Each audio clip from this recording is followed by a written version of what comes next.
Magaang trabaho, pero may mataas na sweldo?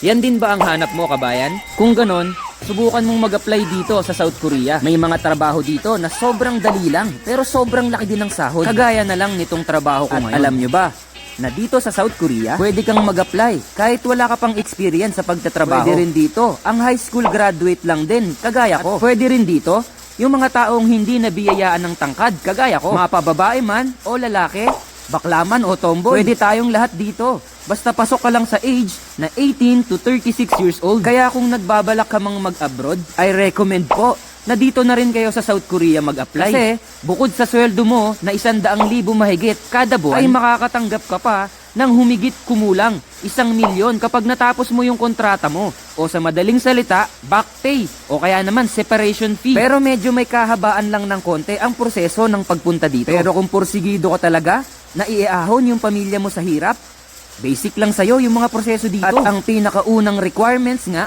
para makapunta dito ay kailangan marunong ka ng Korean language. Siyempre, hindi pa kayo marunong nun. Kaya kailangan nyo mag-aral. Tapos, kukuha kayo ng Korean exam. Tapos, kapag napasa nyo na yung exam, dire-diretso na yon. Magre-requirements na kayo, magpapamedical na kayo. Tapos, aantayin nyo na lang kung kailan kayo mabibigyan ng employer. Yun yung mga amo na magbibigay sa'yo ng working visa para makapagtrabaho na kayo dito sa South Korea. At para mas malinawan ka pa kung paano mag-apply dito sa South Korea, ito ang Korean Language School na maire-recommend ko sa'yo, na sigurado akong makakatulong sa'yo para mapabilis yung pag-a-apply mo ng trabaho dito sa South Korea. Ito ang Choseon LTC Korean Language School. Mag-message lang po kayo dito sa kanilang Facebook page. Lahat ng mga katanungan nyo patungkol sa pag-a-apply dito ay masasagot nila. Sa katunayan, meron silang free orientation sa mga gustong magtrabaho dito sa South Korea. Kaya sa mga interesado, wag po kayong mahihiyang magtanong. So paano po?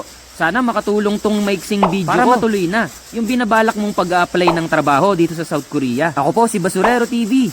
Sana nakatulong. Peace!